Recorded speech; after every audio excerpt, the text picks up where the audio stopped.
Toño Moreno, qué gusto saludarte, recibirte en este programa. Muchas gracias por haber aceptado la invitación. ¿Cómo estás, Roberto? Me da mucho gusto también. Es un placer platicar contigo. Gracias, Toño.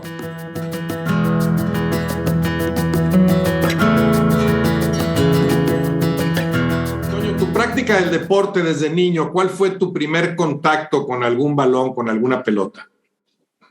Híjole, pues la verdad es que yo creo que de muy niño, mi papá compraba periódicos deportivos siempre, llegaba a la casa con periódicos deportivos siempre, y entonces, bueno, me inculcó el fútbol. Bueno, yo salí de mascota del Atlante cuando tenía 5 años y no me acuerdo de aquel día. O sea, tengo las fotos de que me llevó de mascota a un partido Atlante-Zacatepec en Ciudad Universitaria, porque mi papá era muy futbolero, te repito, compraba los periódicos, era amigo de futbolistas, de Norberto Bollo, de Alberto Evaristo, de José Antonio Roca, y por eso salgo de mascota del Atlante. Pero que yo me acuerde, pues mi primer pelota o mi primer balón fue regalo seguramente de Reyes, un 5 o 6 de enero, y siempre me gustó, o sea, jugar fútbol. ¿Qué jugadores recuerdas? Ya mencionaste algunos. ¿Estás hablando del Atlante de Bollo? José Antonio Roca jugando o dirigiendo ahí como jugador. No, jugando, pero yo no le iba, te digo, de hecho no me acuerdo. Tengo la foto de que mi papá me llevó de mascota a aquel partido del 66 a Ciudad Universitaria. Yo me acuerdo. Norberto Bollo, no sé, pienso en Gisleno Medina, o no sé si llegó después Gisleno, no. Después. Seguramente todos ellos. No, llegó después. Pero a lo que yo voy es que yo de lo que ya me acuerdo, Roberto, es que a lo mejor ya cuando tenía yo unos 10, 11 años, sí, mi papá le iba a la América, era amigo de los atlantistas y por eso salí yo ahí de mascota, pero mi papá era americanista. Entonces, de lo que yo me acuerdo es que cuando yo ya tenía 10, 11 años, yo veía a la América. Yo nazco en el 61. En el 71 saqué la América que te recito del Pajarito Cortés, del Pichojos, de Santillán, de Barberena, del Campeón Hernández, de Hodge, de Monito, de Reynoso, de Borja, de Borbolla. O sea, entonces mi papá le iba a la América y yo le iba a la América, pero mi ídolo era Enrique Borja. Más que irle a la América, yo le iba a Borja. O sea, le ibas a Enrique Borja desde Pumas y luego llega a la América. No, en la América. O sea, te repito, mis recuerdos vienen cuando yo tenía 10 años. Bueno, me enseñan fotos de que cuando era niño me llevaron del Atlante, ni me acuerdo, pero realmente yo me enamoro del fútbol jugándolo y después cuando empiezo a recortar los periódicos de mi papá para hacer mi propio álbum, pero yéndole a la América, más que por el América, por Borja. O sea, ¿te enteraste o sabías o después supiste que venía de Pumas, pero empiezas a irle a la América y empieza a simpatizarte la figura de Enrique Borja ya jugando en el América, y principios de los 70, ¿no? Totalmente, ¿no? Era mi ídolo, o sea, mi ídolo de tener los pósters de todo lo que salía de Enrique Borja, de hacer un álbum de recortes de todas las fotos de las que saliera Borja, en fin, era una obsesión por Enrique. Tú, nacido en la Ciudad de México. Así es, en el Distrito Federal. ¿Y de qué rumbos hablas cuando dices que tu papá y te llevaba, bueno, a CEU, pero por dónde vivías en México? Bueno, cuando yo nazco y digamos hasta los 5 o 6 años en la colonia Nápoles, estaba muy cerca de la Nochebuena, también muy cerca del Estadio Azul y del estadio hoy llamado Azulgrana. Entonces, yo vivía en la calle de Georgia, en el mismo edificio donde después vivió, por ejemplo, Walter Ormeño, y mi papá por esa colonia Nápoles conoció a muchos de los argentinos que ahí vivían. Y que jugaba fútbol. A mi papá le gustaba ir al hipódromo, le gustaba ir al frontón. Entonces, digamos que el grupo de amigos de mi papá, que no tenía que ver con el fútbol, mi papá era contador público, pero le encantaba el fútbol y los toros. Me inculcó las dos cosas, pero en torno a ese ambiente, pues yo crezco como un niño que me encantaba el fútbol y los toros. Y la práctica del juego, o sea, cascaritas ahí en la Nápoles, en algún parque, ¿en qué momento recuerdas haber jugado ya más o menos organizadamente? Nos cambiamos después de Colonia, Roberto, y ya cuando yo estaba, por ejemplo, en secundaria, yo me voy a la zona de Cuitláhuac, Popotla, Tacuba, digamos, sería como el barrio, y lo más cercano que yo tenía era un parque llamado el Plan Sexenal, en la avenida México-Tacuba, cerca del ex colegio militar de la avenida México-Tacuba. Entonces el Plan Sexenal era un deportivo público, pero que tenía canchas y que tenía frontón y que tenía alberca y que tenía muchos lugares. Entonces había pequeñas ligas, porque digo, yo tenía 10, 12 años, y había ligas de chavos y íbamos a jugar ahí los sábados, y realmente ya de manera organizada. es cuando entro yo a la secundaria y entro a la prepa de la UNAM, a la prepa 4, pero yo no era muy hábil, Roberto, entonces yo era más organizador de equipos, yo me hacía más entrenador. De hecho, en la prepa y en la Facultad de Ciencias Políticas, que es donde estudio, yo más que jugar entrenaba a mis compañeros y yo tomaba cursos con Mario Velarde en la UNAM, y fui monitor de Pumitas, en fin. Cuando yo me doy cuenta que me encanta el fútbol, pero mis habilidades no son para ser futbolista, yo busco la manera a como dé lugar de relacionarme. Entonces, yo organizaba los equipos de fútbol y los dirigía. ¿No practicaste ningún otro deporte? No, te digo, dos cosas me obsesionaban, fútbol y los toros. Y los toros, por miedo a un toro nunca, ¿no? O sea, pero aficionado lo soy hasta la fecha. Y sí, aficionado a tope, y desde entonces americanista. ¿Hasta cuándo duraría tu americanismo? Porque no te percibo. Hasta que se va Borja. O sea, era Borja. Enrique Borja se retira en un partido América-Pumas en el Estadio Azteca el 18 de septiembre de 1977. Y ese día que Borja se retira, y yo voy al estadio, por supuesto, y fue muy emotiva la despedida de Enrique, que hace 2 goles en ese partido, yo ya estaba en la prepa de la UNAM, la prepa 4, la de Tacubaya, y entonces yo ya defendía cuando jugaba o cuando entrenaba, etcétera, el logotipo, incluso el actual de los Pumas, el que hizo el señor Andrade, el llamado Pajarito, logotipo que utiliza actualmente los Pumas. Entonces, para mí el cambio fue un clic. O sea, se fue Borja. Yo no le iba a la América, le iba a Borja. Se fue Borja, ya no está Borja, yo soy Puma, hasta la fecha. Bueno, pero además estás hablando en ese momento surgen pues los mejores Pumas de la historia, ¿no? Caviño, Spencer, Cándido, llega Hugo Sánchez, ¿no? Esos son los Pumas a los que empiezas tú a seguir. Claro, sí, con Mejía Barón, con Sanabria, con Bermúdez, sí, con Spencer, como dices tú, con Leo Cuellar, con Hugo, con Caviño, efectivamente. O sea, de esos Pumas que jugaban los jueves en la noche en Ciudad Universitaria, y me iba con mis amigos a los partidos de jueves en la noche a ver a los Pumas a CU, me enamoro, eran espectaculares, eran goleadores, y aparte me hice amigo de Hugo, porque un amigo, un vecino, resultó que de la Facultad de Odontología lo conocía, entonces yo entraba a los entrenamientos aparte y Hugo me presentaba como su primo cuando yo iba a ver los entrenamientos. Estoy hablando de los 78, 77, 78, por ahí. Sí. Te presentaba como el primo y ahí fuiste a muchos entrenamientos.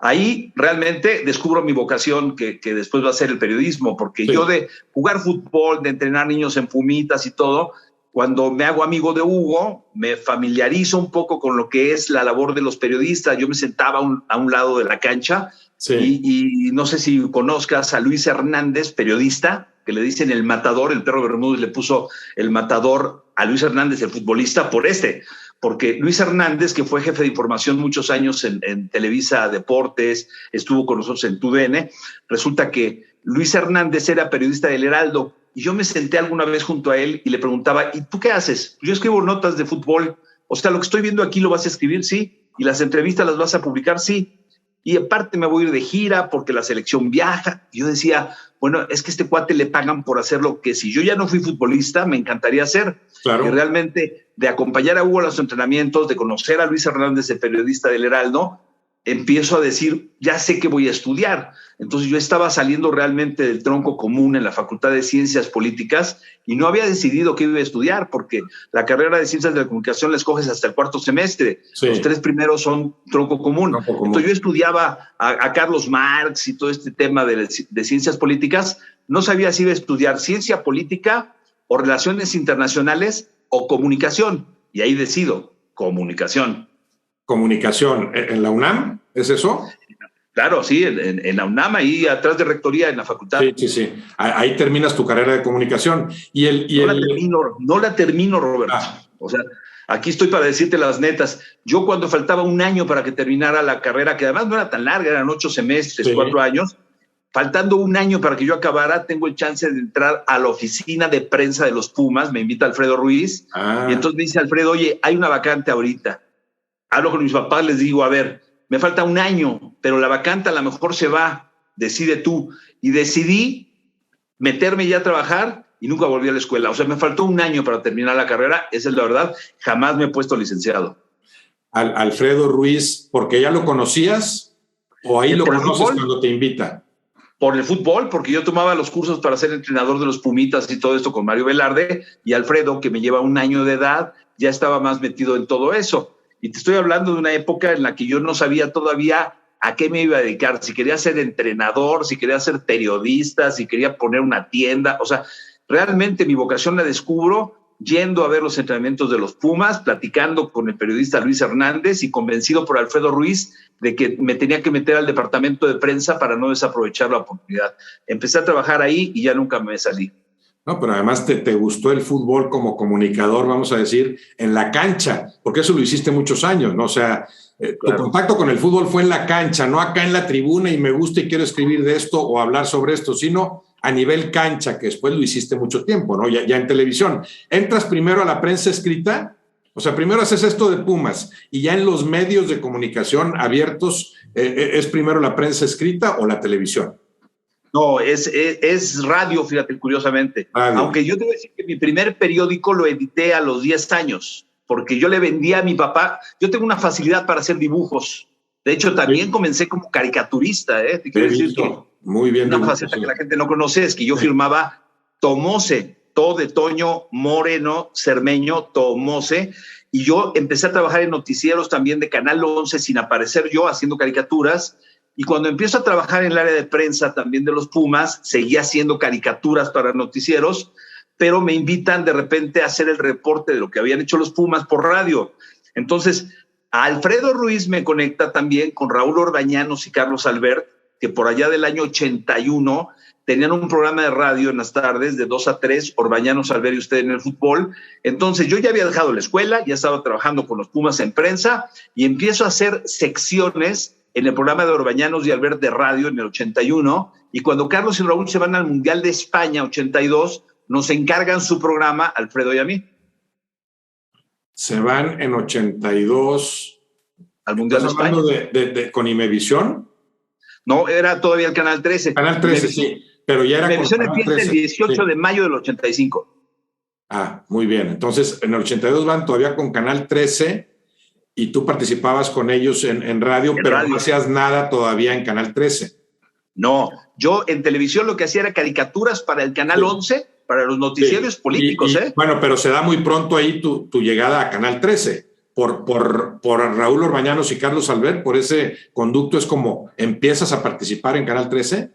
Absolutamente. O sea, yo después de conocer a Carlos y Raúl, que nos encargan su programa en el 82, de repente cuando el Canal 11, donde yo trabajaba de caricaturista para noticiarios de política y todo, empiezan a transmitir partidos de fútbol, hablo yo con el hombre que se encargaba de hacer los roles o las designaciones de los partidos de fútbol en Canal 11, pero eran partidos de la Copa Ciudad de México, partidos amateurs. Entonces empiezo yo a hacer comentarios y narraciones de fútbol, pero amateur. Cuando en el 85 me entero que José Ramón Fernández va a ser quien contrate más gente, porque me lo dicen Raúl y Carlos, oye, va a haber más chamba, porque se integran al Canal 13, el Canal 7 y el Canal 22, y va a ser Imevisión, etcétera, etcétera. Por supuesto que Raúl y Carlos me echan la mano, y cuando llego yo con José Ramón, ya me había escuchado en radio, y me da la oportunidad, y entramos a trabajar el mismo día a Imevisión, Francisco Javier González, me parece que también Emilio Fernando Alonso en esa misma fecha, en mayo del 85, y Alfredo Ruiz. ¿Tú ya conocías a Francisco? Bueno, Alfredo sí, a Francisco y a Emilio, ¿ya tenías contacto con ellos también? Sí, los conocía perfecto, sobre todo a Francisco, creo que ya éramos compadres, porque a Javier lo conozco cuando yo estaba en el área de prensa en el 81, yo hacía los boletines de prensa del equipo de Pumas y todos los periodistas, y Javier trabajaba en el periódico Novedades, luego en el Heraldo. Entonces todos los periodistas, era época de que yo agarraba el teléfono en las tardes y les hablaba, ¿cómo estás, Francisco? Oye, te platico, hoy el equipo hizo esto, Hugo Sánchez declaró esto, Bora comentó esto, y ahora le marco a otro. Y entonces yo conocía a todos los periodistas, y con Francisco Javier yo le llevaba los boletos para que los regalara en su programa de radio, y empezamos a hacer una buena amistad. Luego coincidió ahí nuestros primeros matrimonios, las novias que teníamos en aquel entonces se hicieron amigas, él y yo nos hicimos amigos, luego compadres. Entonces ya para el 85, que empezamos juntos en la tele, ya teníamos 4 años de conocernos. ¿Y por qué se da esa casualidad de que llegan juntos tú, Francisco, y dices que también Emilio? De repente necesita más gente. Canal Claro. 13, que ya estaba en el proceso de convertirse en Imevisión, más o menos. No, es que Imevisión nace el 18 de mayo del 85. Entonces, sí. cuando se sabe que viene el Mundial 86 sí. y un año antes empieza Imevisión, pues iba a haber más transmisiones, más canales, más equipos, más programas. Raúl me echa la mano, hablo con José Ramón, me dice que sí, y empiezo de un día para otro a trabajar con Fernando Marcos, con José Luis Lamadrid, con José Ramón, con Raúl, con Carlos, con Fabris, con todo aquel elenco. Sí, Alejandro Lara, pues esa época de los claro. iniciadores. Y además yo recuerdo, Toño, el 86 como el primer mundial, tal vez con más presencia ya de esa Imevisión, ¿no? Claro, ahí empiezan los protagonistas. Ahí empiezan el programa de los protagonistas. 8, el primer productor, que no sé si te tocó conocerlo, era Armando Sainz. Armando fue el primer el productor de los protagonistas, un hombre muy exigente, muy cuidadoso del lenguaje, un gran maestro detrás de la cámara. Le encantaban los toros y de repente salía en la sección de Deporte B al lado de Ángel Díaz de León. Sí. Pero básicamente Armando Sainz era un gran productor. Junto con José Ramón deciden el nombre de los protagonistas. Y Francisco Javier, Emilio, Alfredo, yo íbamos a cubrir los entrenamientos y nos empieza a dar oportunidad en un mundial José Ramón de narrar algunos partidos. Por supuesto que Emilio narró mucho en Guadalajara, partidos de Brasil, de España. Francisco Javier también narró en Toluca y a mí me tocaron como 4 o 5 partidos del Mundial 86 también, pero básicamente yo hacía las canchas.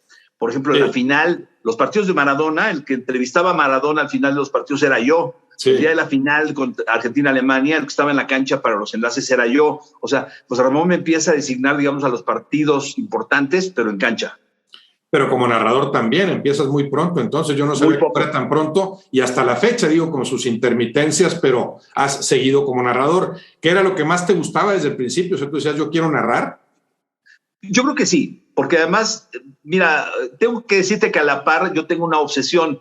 Yo no soy un coleccionista, soy un acumulador, Roberto. Cuando era niño yo, ya te hablé de los recortes de mi papá, que yo le hacía el periódico y se lo vendía a mi papá con los recortes, le hacía su esto o su ovaciones la noche anterior a que lo comprara el Real. Entonces yo le vendía porque yo hacía mis encabezados, mis dibujos, mis fotos, pero yo guardaba todo, guardaba revistas, guardaba periódicos importantes, guardaba primeras planas. Entonces realmente cuando yo empiezo a dedicarme a todo esto, yo era un acumulador compulsivo, lo sigo siendo. Te quiero platicar que tengo 3 casi bodegas, bueno, una bodega muy grande y 2 oficinas en donde guardo y acumulo todo. Entonces, cuando se da esa transición con el canal, a tu pregunta de si yo era narrador, yo quería usar mis datos. O sea, yo decía, es que yo tengo una revista con los datos de tal jugador, va a jugar Roberto Gómez Junco. Y yo encontraba 5 o 6 revistas de entrevistas tuyas en la revista Balón, en la revista Penalty. O sea, porque yo guardaba y guardaba y guardaba. Entonces, narrando, pues tienes 45 minutos cuando narrabas primer tiempo para sacar tus datos. Entonces, acumulas mucho eso. Son papeles, periódicos, revistas, videos, me imagino, bueno, fotografías. Sé que tienes un mundo de cosas en ese sentido, nada más por acumularlas. Sí, no, Roberto. Yo soy el orden. Pero hace poco estuvo. Sí, no tienes pensado eso, darle cierto orden y decir, aquí está una especie de exhibición de las cosas más importantes que he ido coleccionando, aunque tú le llames acumulando nada más. Bueno, es que, como tú sabes, estoy ahora aquí en el Salón de la Fama. De hecho, estoy ahora aquí en la oficina de Pachuca, en el Salón de la Fama. Aparte de que aquí en el Salón de la Fama he aprovechado porque la gente que lo visita se va a encontrar portadas que dice, ¿quién habrá guardado esto? Pues era yo. ¿Quién habrá guardado esta revista, estos banderines? Era yo. Pero hace poco estuvo por aquí nuestro amigo mutuo Heriberto Murrieta, hace un mes o algo así, y le invité a conocer mi bodega. Bueno, ya no quería salir de ahí. Sí. Empezó a revisar las fotos que yo tenía y le regalé algunas del Atlante. Además, con la sección atlantista tenías ahí para entretenerle un buen rato, sí. No, pero tengo del Oro, y tengo de los Tigres, y tengo de Jabatos, y tengo de Monterrey. O sea, la gente que sabe lo que tengo. Sí, claro. O sea, la gente que sabe lo que tengo, Roberto, con frecuencia me habla y me dice, oye, ¿tendrás una foto de aquel partido de Pumas Real Madrid del 70 y tantos? Y yo sé dónde la tengo, cómo la tengo, o sea, y me dicen, ¿por qué no lo vas a digitalizar y te evitas? Sí. Pues porque yo soy a la antigua, o sea, yo tengo mis sobres, tengo mi hemeroteca, mi videoteca y mi egoteca. Todo, egoteca ahí con las fotografías. Videoteca, ¿qué tan rica es tu videoteca? O sea, videos de partidos, ¿de qué época o de goles de cuándo? Cuando compré mi primer Betamax, o sea, te estoy hablando de los 80s, o sea, todos los protagonistas esos que hablábamos del 86, todos los programas los tengo grabados, porque ya en el 86 debo tener algunos del 82, del Mundial de España, también en Betamax. Luego cambió el formato al VHS y tengo seguramente contigo muchas narraciones y programas de los 90s y de los 2000s. Sí. Estaba pensando yo, ese cambio que mencionas de Betamax a VHS, yo lo hubiera ubicado antes, no sé. Tú dices que después en el 80 y tantos cambia al formato de VHS. El Mundial 90 lo tengo en Betamax y el 94 ya lo tengo en VHS. Ah. No, sí, sé que tu colección es tremenda en ese sentido.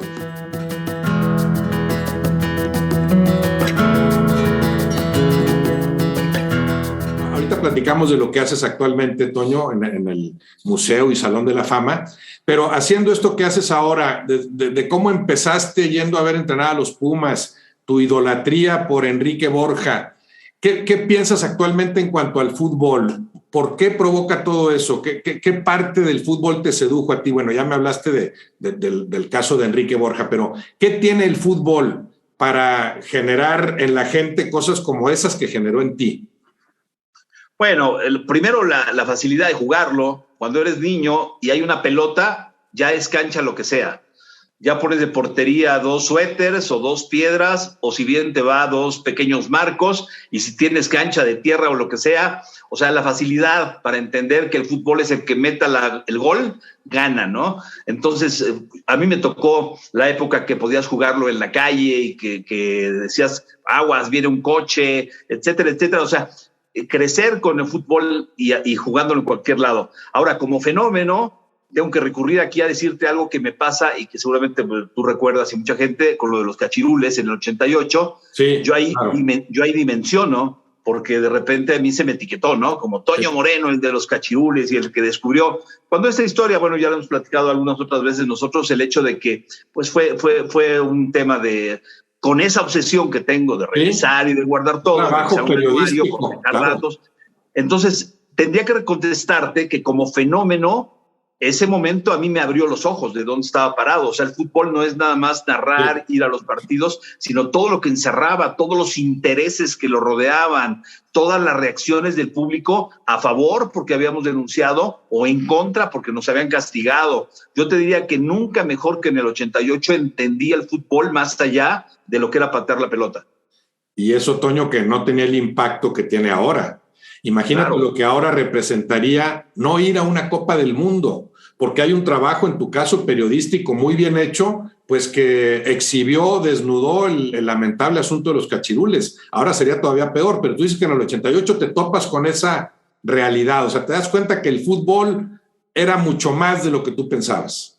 No, imagínate, repito, el fenómeno era, o éramos los apátridas, ¿sí? O éramos los periodistas ejemplares, o sea, hubo reacciones de la gente. Yo te diría que se canaliza mucho, porque obviamente, digo, la imagen, la presencia que ya tenían José Ramón, que era nuestro jefe, y Carlos Albert, que era un hombre de 1000 batallas y que también daba la cara en ese caso, pero mucha gente empezó a señalarme a mí como el que había empezado todo, que de alguna manera así fue. Porque cuando yo cotejo los datos y lo publico en una columna del periódico Ovaciones y José Ramón me pregunta por esa columna y se le da seguimiento en un programa que se llamaba En Caliente, etcétera, etcétera, por supuesto que la televisión y ellos son los que lo dimensionan, pero a mí al ser señalado como el que empezó todo, pues me toca vivir, yo te diría que en aquella época, pues como el golpe, ¿no? De, oye, el fútbol es algo más que lo que vas tú cada 8 días y narras. O sea, ahí me doy cuenta que había intereses políticos, que había intereses personales, que había revanchas, porque bueno, ya la historia es muy larga, ¿no? Pero directivos mexicanos que estaban en CONCACAF, que estaban contra los directivos mexicanos de acá,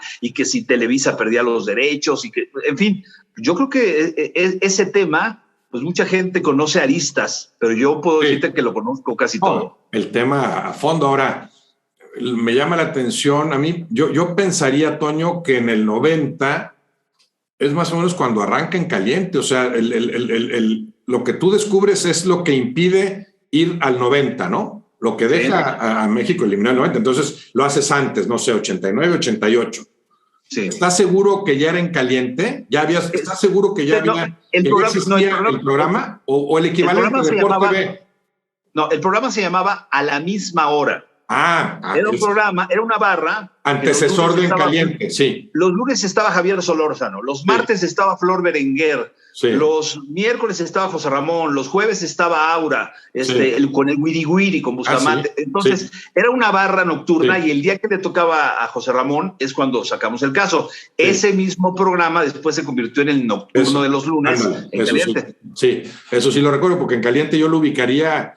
que nació por ahí del 91, o sea, 90-91, después del Mundial de Italia. Claro. Ahora, por otro lado, sí, ahí te diste cuenta de lo que era el fútbol, pero también sientes que ahí adquiriste otra dimensión como periodista, o sea, escalaste ahí algo, te convertiste en una figura más visible, fue un paso importante, me imagino, en tu trayectoria como periodista, ese asunto de los cachirules.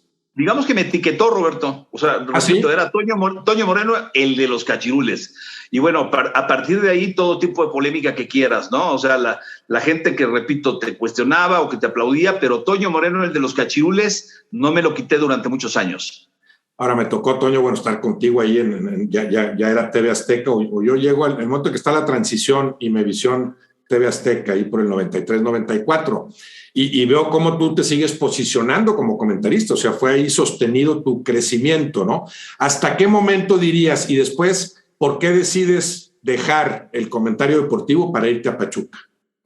Bueno, tú entras, Roberto, ¿qué será? ¿Como por el 90 y...? 93, 92, 93, sí.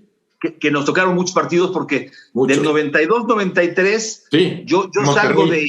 yo salgo de TV Azteca, que se convierte en TV Azteca después, en el año 2000, junto con Francisco Javier González, Isidro Procuna, nos vamos a una estación de radio, pero yo te diría que entre el 93 que tú entraste y el 2000, pues nos tocó juntos el Mundial de Estados Unidos, nos fuimos a la Eurocopa de Inglaterra, fuimos a los Olímpicos de Atlanta, fuimos al Mundial de Francia 98, o sea, yo no dejo de trabajar en radio, en una estación con mi comadre, con Tere Vale, y mi compadre, en paz descanse, Miguel González Avelar, de escribir siempre columnas, primero fue en Ovaciones, después muchos años en Récord, en fin, y de la tele. O sea, yo cubría los tres escenarios, ¿no? Prensa, radio y televisión, hasta que en el 2000, como tomamos esa decisión de irnos a una estación de radio que crece, también ahí nos reencontramos nosotros después en algunos mundiales, pues todo eso lo sigo haciendo yo del 2000 hasta el 2010, con Francisco Javier básicamente, el proyecto de Superdeportiva, de Estadio TV,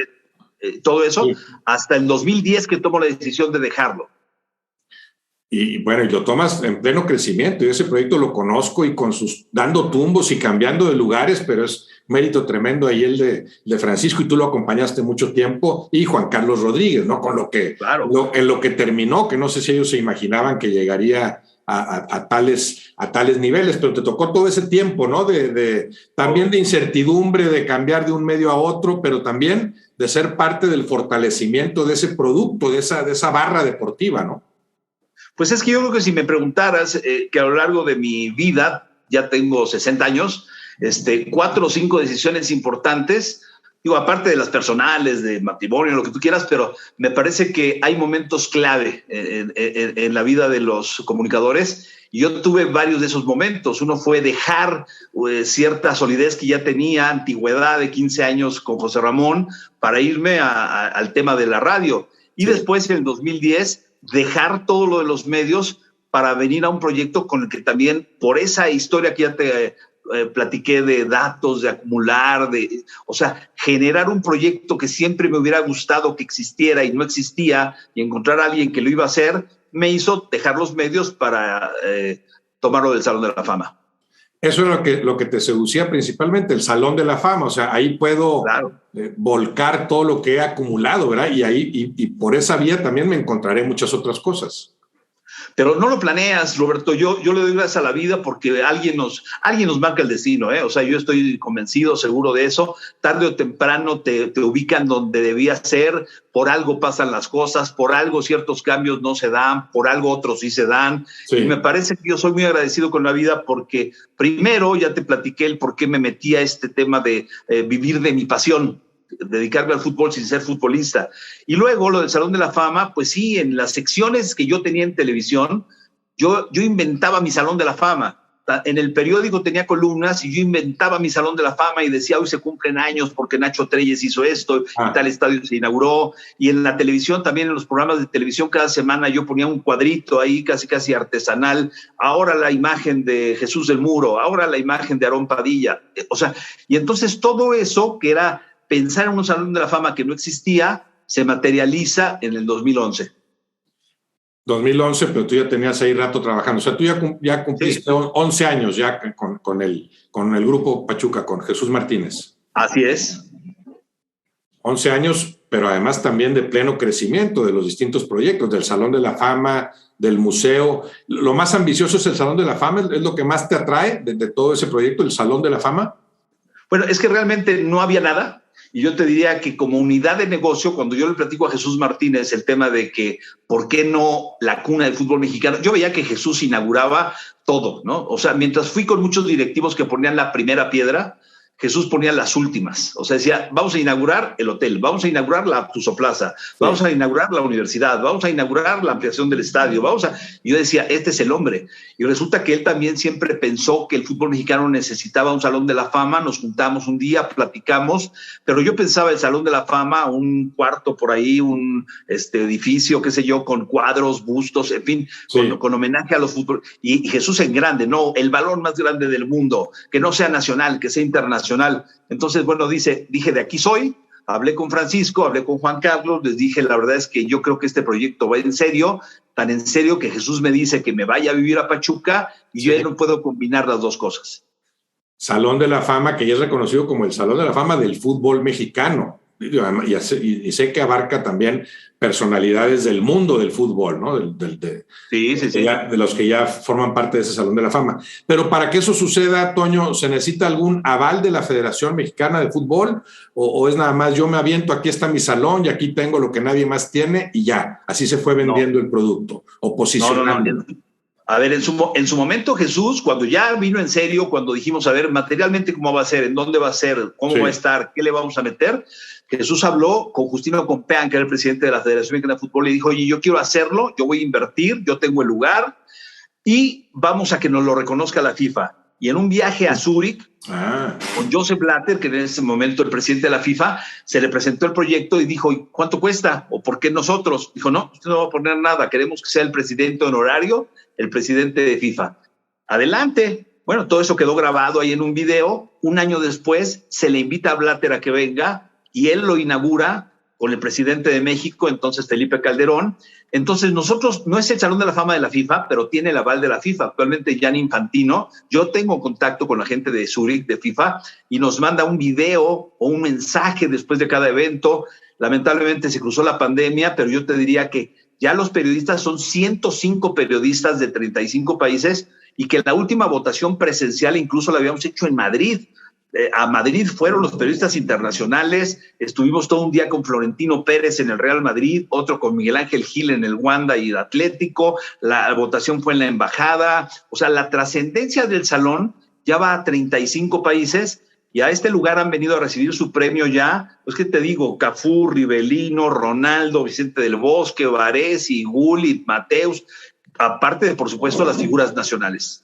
Sí, ya tiene un reconocimiento nacional, reconocimiento internacional, pero de parte de gente de fútbol de la misma federación, claro, ustedes consiguieron ahí el aval más importante, pues la FIFA me dice que sí, y síguele, ¿no? Claro. El fútbol mexicano ha más o menos apoyado el proyecto, le ha dado lo mismo, hay trabas, ¿qué podrías decir tú en ese sentido? No, yo te diría que a nivel de la Federación Mexicana de Fútbol tenemos también el aval. Si alguien ve nuestras publicaciones, aparece el logotipo del Salón de la Fama, el logotipo de la Federación Mexicana de Fútbol. O sea, aquí, por ejemplo, para el estado de Hidalgo es un punto turístico porque no había otro en el mundo y es un museo abierto todos los días que la gente viene a visitar y hay objetos, y hay cosas, y hay videos, y hay juegos. O sea, es un Disney del fútbol. Y dentro del balón también hay memorabilia y todo, pero la ceremonia que hacemos cada año tiene el aval del gobierno del estado, de la presidencia de la República, de la FIFA y de la Federación. Sí, sí, sí, y por eso se ha consolidado el proyecto y es reconocido como tal, digo, no sé si haya algún intento de Salón de la Fama en México, aparte de este, me imagino No, que bueno, hay museos, hay museos, yo te no. diría museos particulares, ¿no? El Museo del Monterrey, el Museo de la América, el Museo Sí. del Cruz Azul, pero son de los clubes, también hay uno de Boca y hay uno del Real Madrid, uno del Barcelona. Yo afortunadamente por este trabajo, si así se le puede llamar, Roberto, si de por sí ya tenía 30 años yo viajando a eventos, Copas del Mundo, confederaciones, olímpicos, etcétera, yo te diría que he viajado más que nunca en los últimos 10 años porque para atraer a los personajes, parte de mi trabajo, aparte de organizar la votación, es ir a buscarlos a sus países. Yo, de hecho, estoy a punto de viajar en una semana a ver a Roberto Carlos y a Raúl con la ayuda de Butragueño, porque son la siguiente generación, a Brasil para confirmar a Ronaldinho. Estamos en la duda de hacer la próxima investidura porque hemos priorizado el tema de la salud y si no se puede hacer, no la hacemos, pero mi trabajo desde hace 10 años es viajar a Argentina, Colombia, España, Italia y ver personalmente a los personajes que van a entrar para que se den cuenta de la seriedad y eso los hace convencer de que vengan.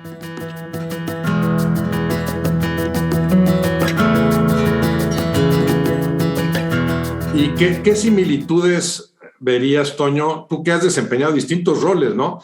¿Qué diferencia o en qué se parece lo que un técnico tiene que hacer con su equipo, lo que tú hiciste en su momento también encabezando equipos de trabajo periodísticos, ¿verdad? Conforme fuiste ascendiendo, y esto que haces ahora de encabezar un proyecto como el del Salón de la Fama en Pachuca?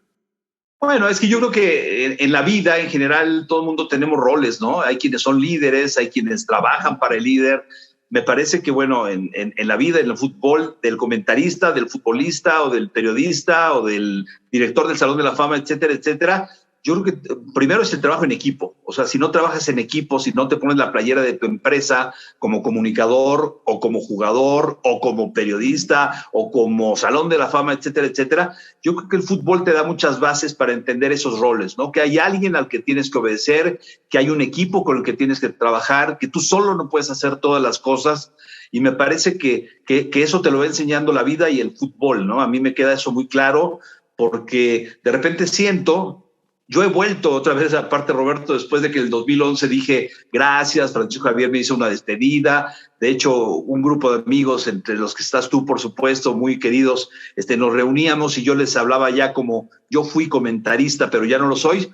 Bueno, más rápido cae un hablador que un cojo, porque Sí, en el 2016, claro. Claro Sports me invita y voy a los Olímpicos, allá nos vimos en Río de Janeiro, pero en 2018 me invitan también a ir al Mundial de Rusia, y de entonces a la fecha ya estoy otra vez haciendo programas y otra vez narrando y otra vez alternándolo con el Salón de la Fama. Entonces yo te diría que todo ese tipo de situaciones que vas viviendo en la vida, en el fútbol y en el periodismo, te llevan a saber que lo más importante es el equipo. Ahora también, Toño, tienes el privilegio estás en una organización ejemplar en ese sentido, el Grupo Pachuca, que primero te reconoce lo que haces, o sea, tienes margen de maniobra amplio, ¿verdad? Va a haber una revisión, tienes que rendirle cuentas a alguien, particularmente Jesús Martínez, claro, pero sabes que aprecian lo que haces, que valoran tu trabajo, porque eso lo maneja muy bien ese grupo. Pero además, por añadidura, te permiten hacer otras cosas, eso no es tan sencillo. El Grupo Pachuca te pudieron decir, no, pues que ya no eres comentarista, y sin embargo has compaginado esos roles con todo la aprobación del Grupo Pachuca, ¿verdad? No, por eso te decía hace unos minutos que somos privilegiados y que yo, sinceramente, no tengo un cosa más que agradecimiento para ese tema. O sea, no se lo digas a nadie, pero yo no cobraría por hacer lo que hago, no, yo pagaría por hacer lo que hago. O sea, por dedicarme a seguir narrando y participando y teniendo polémicas con compañeros como Alberto Lati, Joaquín Beltrán, Nicolás Romay, Bernardo de la Garza, Dani Cohen. O sea, tenemos un grupo, Bruno Marioni, en fin, me divierto hablando de fútbol y narrando. Y por otro lado, imagínate, soy aquí rindiendo cuentas, por supuesto, a Jesús y al grupo, pero quien tiene que diseñar la ceremonia, la investidura, organizar los viajes. O sea, si me dices cuál me gusta más, las dos me gustan igual. O sea, la verdad es que soy muy afortunado en ese sentido y como bien dices, pues no cualquiera podría tener este privilegio de seguir alternando las dos. Sí, las puedes compaginar, o sea, ninguna de las dos requiere tanto de tu tiempo como para decir ya no puedo hacer nada más. No, para nada. De hecho, te voy a dar una primicia. Yo quiero volver a lo que empecé. O sea, no quiero dejar esto, pero hay una faceta con la que yo empecé que también siempre dije, yo creo que me gustaría irme por ahí. Lo que te hablé de la caricatura. O sea, yo siempre pensé que yo quería hacer cosas de diseño y de caricatura, y lo he trabajado durante estos 30 o 40 años. Yo hago catálogos y hago revistas, pero algún día no muy lejano vas a volver a escuchar hablar de un tal Tomose. Tomose con Z al final. Con Z por el cerdeño. Sí, no, y te he visto dibujar y sé que lo haces muy bien. Y te toca esta coyuntura, Toño, precisamente en el 16, cuando coincidimos, y que tiene mucho que ver con esto de los derechos que van cambiando, ¿no? Para esos olímpicos, pues los derechos, pues los tenía lo de Claro Sport en exclusiva, ¿no? O podía, claro. ya se distribuyen de otra forma, y así se ha dado en algunos eventos. ¿Ves esa como la tendencia de la televisión en el deporte en general, pero sobre todo en el fútbol, copas del mundo en las que los derechos vayan cambiando, en las que se siga diversificando el asunto de las transmisiones? Es que mira, antes de ese 16, como bien dices que lo estuvo claro, yo viví dos cosas. Una, cuando los cachirules le pegó mucho a Televisa porque tenían exclusiva el Mundial y pensaron que como el Canal 13 o Imevisión no lo tenía, había un ataque frontal para quitarle los derechos. Ya después las dos televisoras compartieron. Y luego en el 2002, cuando salimos de TV Azteca a varios, 2002 los derechos los tuvo DirecTV.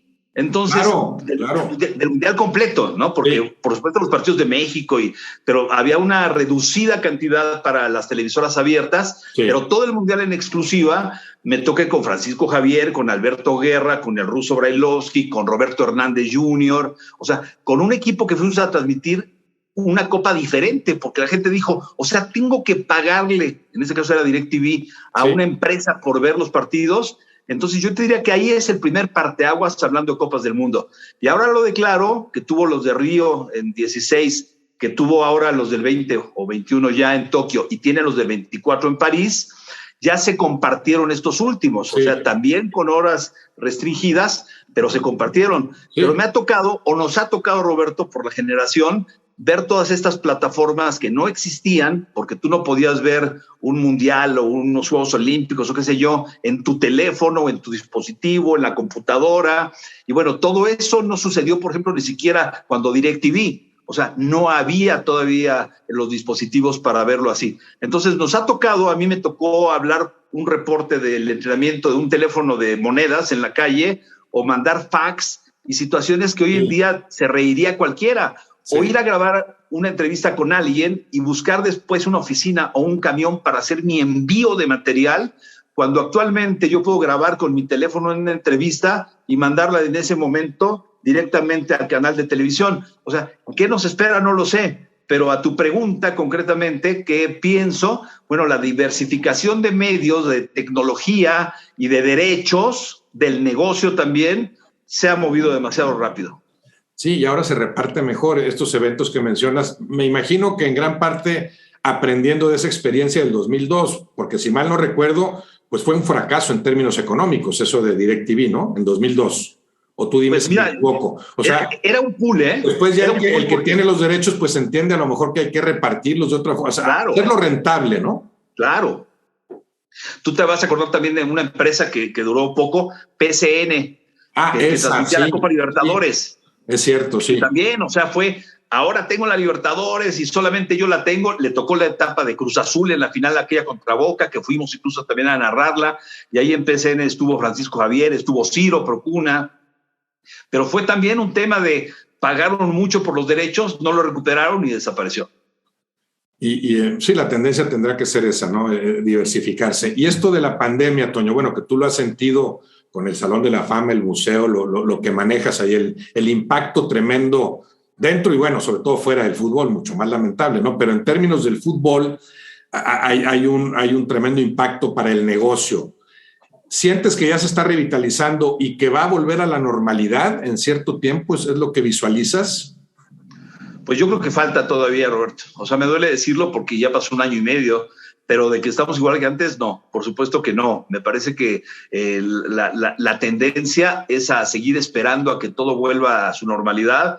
Yo te diría, ya te hablé del caso de que también no dejo de ser un apasionado del fútbol y tengo un equipo favorito que serían los Pumas, al único estadio que no se ha podido ir, al que no ha podido abrir. Entonces, ni de chiste estamos en una época ya normal o hemos recuperado lo que había antes. Puse ese ejemplo porque es el que me viene a la mente, ¿no? O sea, hay un estadio cuya afición tiene 1 año y medio sin ir, en otros ya, con un porcentaje. Lo mismo pasa en el museo. O sea, tenemos que abrir cuando se puede abrir con ciertas restricciones. O ahora que recientemente han vuelto los niños a las escuelas, etcétera, etcétera. Yo creo que poco a poco se intenta, pero siempre con ese paso que das adelante, no sabiendo si te vas a ir 2 para atrás con el tema de nuevas olas, de nuevos contagios, de nuevas variantes.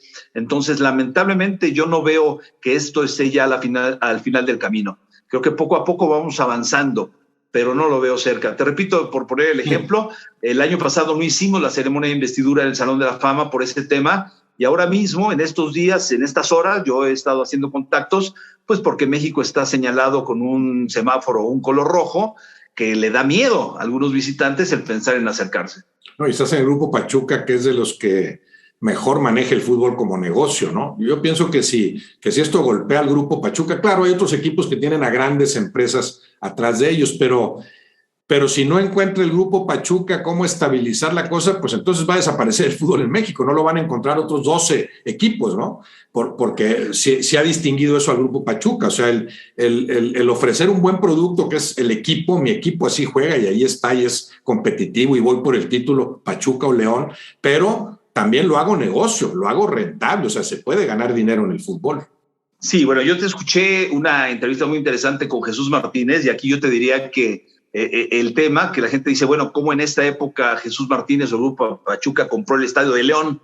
¿Sí? O cómo en esta época abrir una nueva instalación también majestuosa allá en León, o van a construir un estadio en León, como también lo que ha crecido aquí en Pachuca, o lo que se invierte en fútbol femenil. O sea, el modelo de negocio del grupo yo te diría que es muy interesante porque no depende solamente de lo que ha sido las entradas, estadios cerrados o con menor aforo, etcétera, sino también el tema de los patrocinios. Y en ese sentido, me parece que el grupo está a la vanguardia, ¿no? O sea, yo admiro a Jesús porque sinceramente, como dices tú, en los peores momentos para muchos, Jesús siempre tiene una idea, y cuando ya no se le permitió, digo, no nos vamos a ir al tema, pero todos lo conocemos, de cuando Jesús peleó por los derechos de la selección nacional, de cuando Jesús fue el pionero en esto de salirte del duopolio de las transmisiones para buscar otro camino, y ahora ya son 8 o 10 equipos que hacen esto, en fin. Entonces me parece que la visión que aquí hay permite que trabajes tranquilo, ¿no? Que aún con este momento, con esta crisis, con esta pandemia,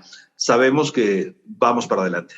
Sí, que eso para mí confirmó lo que es los reacios que están, los que mandan en el fútbol, esa oligarquía que maneja nuestro fútbol, los reacios a repartir el pastel, porque si le hicieran caso a Jesús Martínez en muchas cosas, creo que el fútbol mexicano sería mucho mejor negocio para todos. O sea, reparte lo mejor el pastel, o sea, haz un pastel mucho más grande, aunque ya no te quedes con el 90%, ya que sean rebanadas más equitativas, pero de un pastel mucho más grande. Creo que con dirigentes con esa visión se podría conseguir eso en el fútbol mexicano. No sé si en algún momento lo vayan a lograr con esta tendencia que ya se está dibujando de juntarse hacia el norte. No sé cómo veas tú esa posibilidad.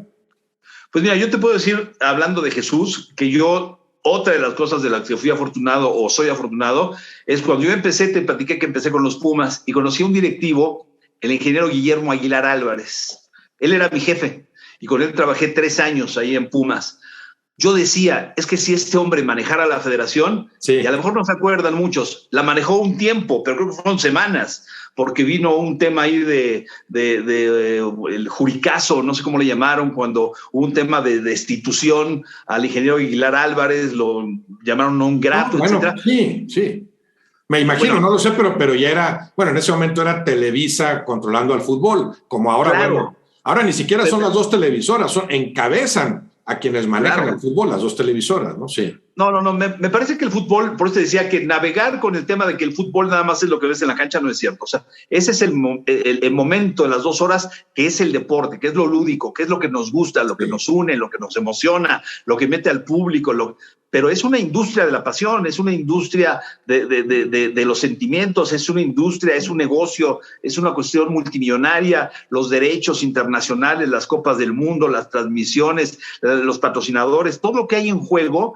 Y para volver un poco a lo que decías tú como pregunta, me parece que sí, digo, hay personajes como Jesús y otros directivos que yo creo que no se les va a reconocer lo que hicieron hasta después de que ya no estén y digamos, oye, es que en su momento a mí me tocó vivir lo de Maurer e Ibarra y se les fueron a la yugular y después todo el mundo les agradecía porque gracias a Maurer e Ibarra México pudo ir a la Copa América, o Murillo cuando hizo todo para que México fuera a la Libertadores a través de la pre-Libertadores. Bueno, hasta que no existen las cosas o cuando pasan ya los años te das cuenta de qué personajes, yo te diría Guillermo Cañedo, Emilio Azcárraga, el padre, Jesús, el ingeniero Aguilar Álvarez, Alejandro Murillo, Emilio Maurer, o sea, hay una serie de directivos que le cambiaron al fútbol su entorno, ¿eh?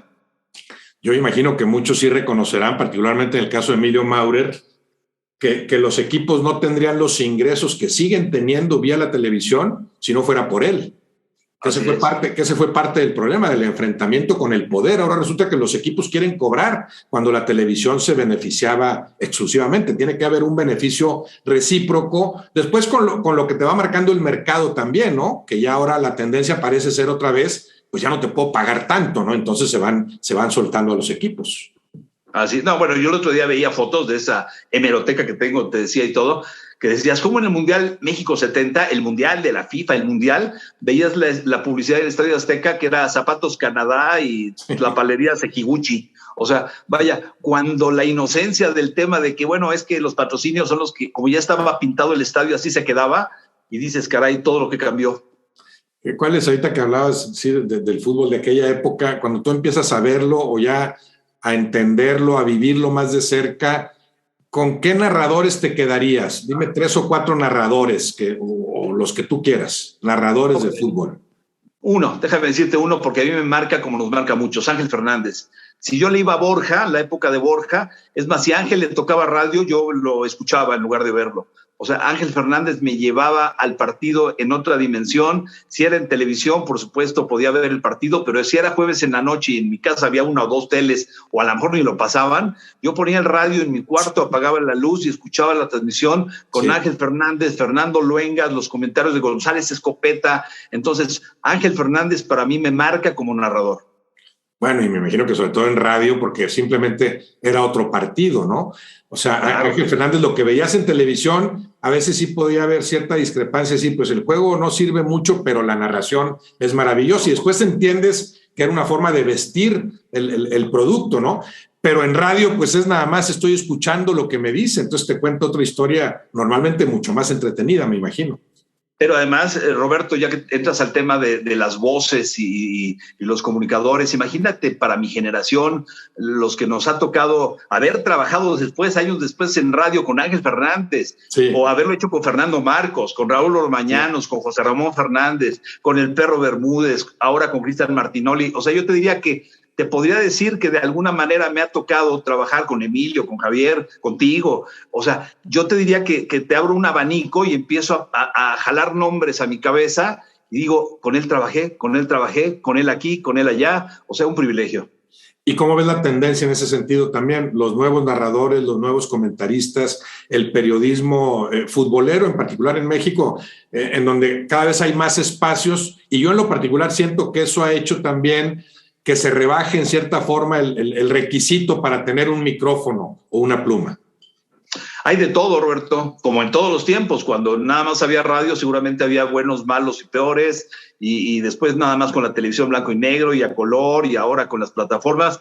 Pero yo estoy gratamente sorprendido. Mira, por ejemplo, este verano me tocó, porque algunos eventos solamente los podías ver en canales de paga, con Sky concretamente, la Copa América, la Eurocopa, de una generación de chavos muy preparados. Yo de repente decía, son unas enciclopedias estos chavos, y los buscaba en redes sociales y decía, pues este chavo me sigue, lo voy a seguir, y los felicitaba, porque yo de repente escucho a voces o nombres que confieso no sabía que estaban, y que me parece que son otra manera de hacer, otro estilo. No son como tú, como yo, como Martinoli, como el Perro, a lo mejor traen otro chip, pero me parece que cuando empezaban a platicar de un partido, no sé, de Dinamarca, y te daban cualquier cantidad de datos, de referencias, de memoria, yo decía, en qué buenas manos de muchos de ellos van a quedar los medios. Es cierto, qué bueno que mencionas eso, importantísimo, porque pienso lo mismo, ¿no? Por un lado, sí, son tantos los espacios que cualquiera puede tener una pluma, un micrófono, pero por otro lado está esa generación de chavos. También mujeres, ¿eh? Chavos y chavas, mujeres, te iba a decir, chavos y chavas muy bien preparados, muy bien preparadas, que le conocen al tema,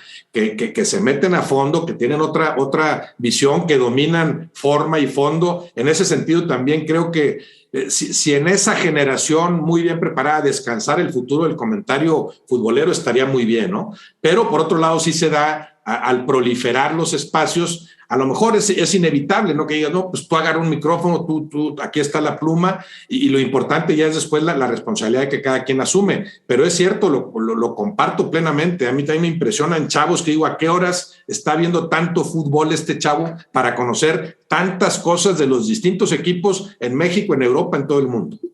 Sí, porque además, mira, hablando de ese privilegio generacional que nos tocó ver los diferentes medios, cómo han crecido, también te diría que cuando yo empecé había dos sopas, o trabajabas en Televisa o trabajabas en Azteca. Y luego surgió a lo mejor Multivisión, y luego Cablevisión, y luego Fox, y luego ESPN, y luego tal, y luego Claro, que es donde estoy, en fin. O sea, empiezas a ver, y qué bueno que esto se ha diversificado, y lo que falta, ¿no? Y que hoy en día cualquiera puede tener un canal de televisión. En el caso, bueno, yo sigo tus espacios, sigo tus programas, tienes un nombre tuyo hecho en los medios, pero hay otros que no tuvieron la plataforma de darse a conocer en la televisión y que lo han hecho a través de su propio canal o sus propios medios o sus propias entrevistas o programas, y que resultan muy interesantes. Sí, las oportunidades que se han abierto con las redes sociales, maravillosas cuando son bien utilizadas, ¿no? Así es.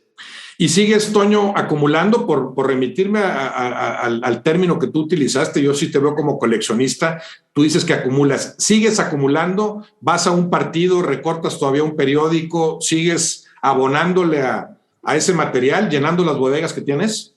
Sí, o sea, viajes de me voy con una y regreso con tres, hablando de maletas. O sea, son libros clásicos, también, ¿no?